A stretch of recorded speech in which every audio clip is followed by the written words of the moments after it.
Welcome to another flip video lesson with Mr. Volkman. Today's video is going to focus on inside slaves' lives in the 1800s in the southern states. Today's video is going to focus on lessons 20.8 through 20.11.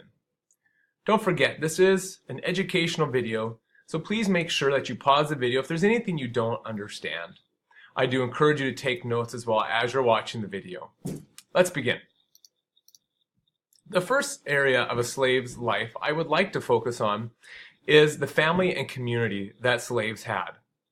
The first thing that we need to know and really understand is that slave marriage and family ties were not recognized by law in the United States of America during this time.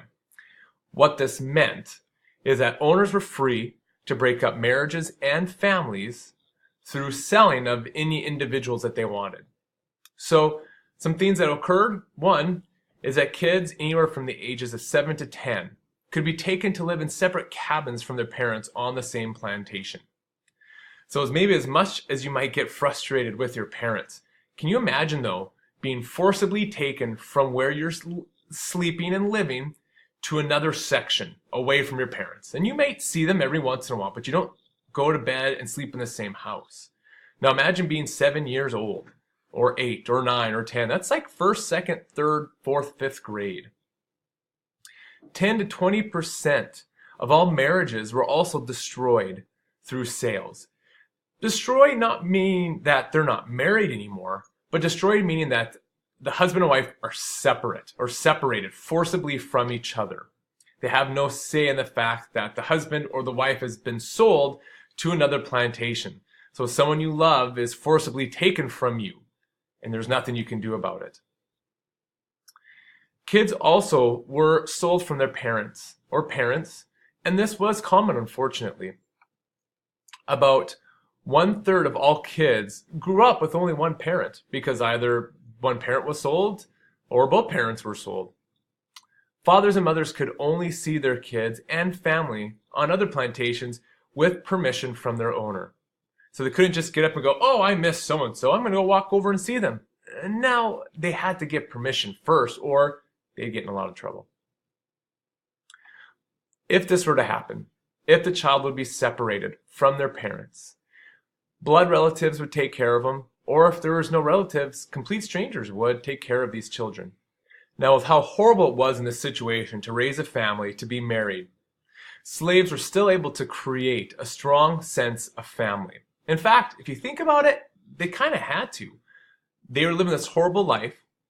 They knew that at any moment, someone they loved could be sold away to another plantation.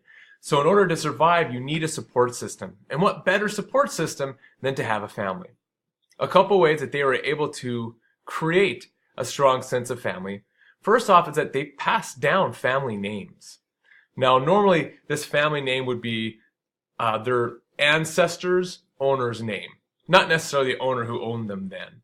So this, we can assume, would have been last names and maybe even first names. Another way that slaves were able to create a strong sense of family is that spouses stayed together until they died. Now, I know I said that oftentimes spouses would and could get sold apart. When that happened, they would still consider themselves husband and wife. They wouldn't go, oh well, my wife just got sold. Well, guess I'm open to get married to another person. It wasn't like that.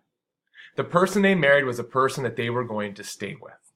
Whether they would escape to see them every once in a while or get permission to see them, that was their spouse till they died. And because of that, they were able to create a really strong sense of family to help see them through these difficult times. Aspect of a slave's inner life that I'd like to go over is their leisure time, or the time off when they weren't busy working. So slaves were given Sundays off. Also, they were given off the days from Christmas to New Year's off as well.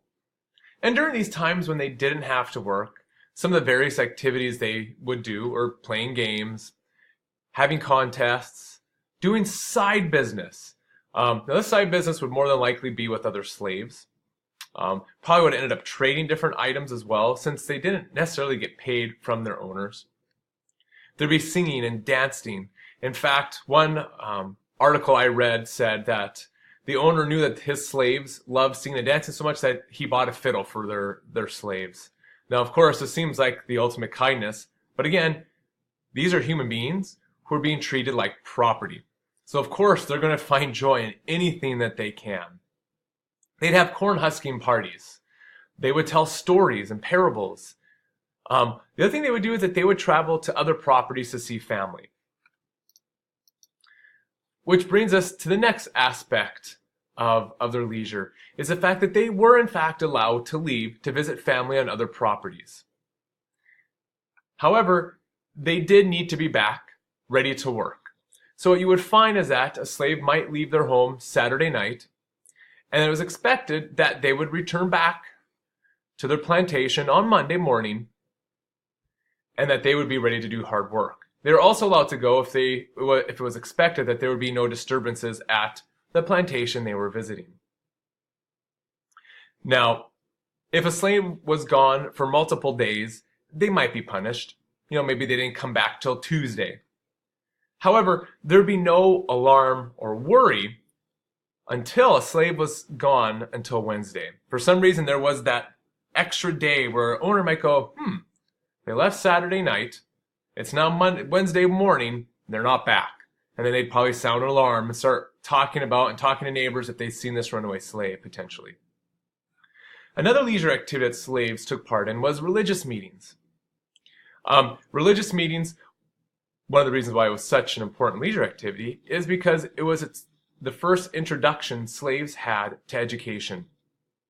Slaves were eager for knowledge because it was illegal to teach slaves to read or write.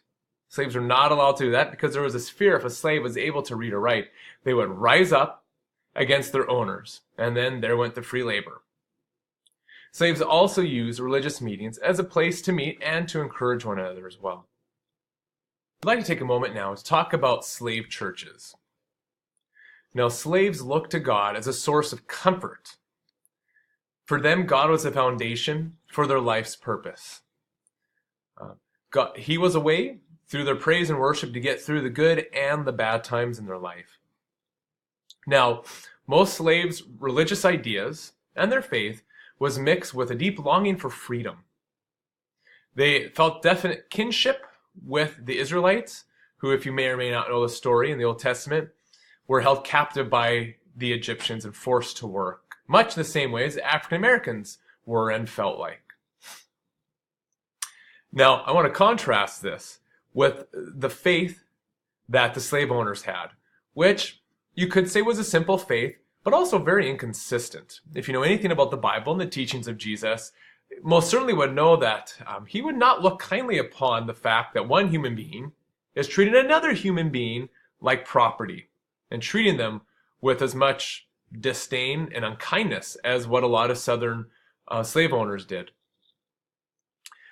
The slave owners viewed slaves as property, and as property they could treat them in any way they wanted. There was one story online that I read, was that when a pastor or minister would visit a slave owner, the slave owner would tell his slaves to not talk about any bad things that occurred on the plantation in terms of them being whipped or mistreated, because the slave owners, maybe deep down, knew what they're doing was wrong, and they didn't want their pastor to see the not very nice things that they were doing to the slaves. The religious feelings that the slaves had, you could say, was so strong, in fact, that it made their masters kind of jealous. The way that they talked and acted maybe about God made the masters maybe realize that our faith isn't as good, or isn't what our slaves' faith is. And again, they looked down on the slaves. They thought they were better than the slaves. So to see something that maybe the slaves were better at would have been, I think, very hard for owners to see and to feel. Now, slaves showed their devotion to God and to Jesus in a variety of ways, such as through their music, through slave preachers coming and the sermons that they would preach, the way they taught, and also in their private prayer meetings. The religion that the slaves showed was full of emotion. This was the exact opposite, in some ways, from the religion that the slave owners had and showed. Theirs was a lot more proper. He didn't have a lot of singing and definitely probably no dancing. However, it was through the singing and dancing that the slaves showed their love and their devotion to God. Again, They would do this in the good and bad times because this was their way to get through the harsh times. The slave preacher was a leader of the slaves of their flock. These men were intelligent, they could read, they had a remarkable personality and character. So in a lot of ways, it was a slave that most slave owners feared because it was a person who could encourage slaves and get slaves together to rise up against the masters. Kind of what Nat Turner did. Kind of a side note, something I read I thought was interesting, that in Maryland, some slaves actually went to church with their owners. Now they would stand or sit in the back, but it was through these type of experiences and through going to camp meetings with their slave owners that slaves learned more knowledge about God and about the Christian faith. Aspect of a slave's inner life that I'd like to talk about was the culture that the slaves were able to create for themselves. You see, it was through their religious and cultural traditions that slaves were able to survive the harsh life that they had to endure on plantations. One way they did this was blending different African rites with the Christian faith, or you could say the American culture around them, such as having different herbs holding supernatural power. They also took African parables and proverbs and continually passed those down throughout their family members. A lot of these parables and proverbs had some cunning animal trickster that outwitted a powerful and bigger enemy, such as Brer Rabbit, which was definitely one of their parables and proverbs. With all this, African slaves were able, for the most part, to keep their own separate identity, different from their owners. They were able to do this through stressing the importance of family and through cooperation. They passed down valuable lessons down to their children, either through proverbs or parables or through stories that the older people in the slave community were able to tell. Well, thank you for watching this flipped assessment. Please go to Edmodo and answer the questions on there. And again, this was a video intended for educational purposes. If there's anything you did not understand, please go back and re-watch that portion of the flip video that you did not understand. Thank you, and I'll see you in class tomorrow.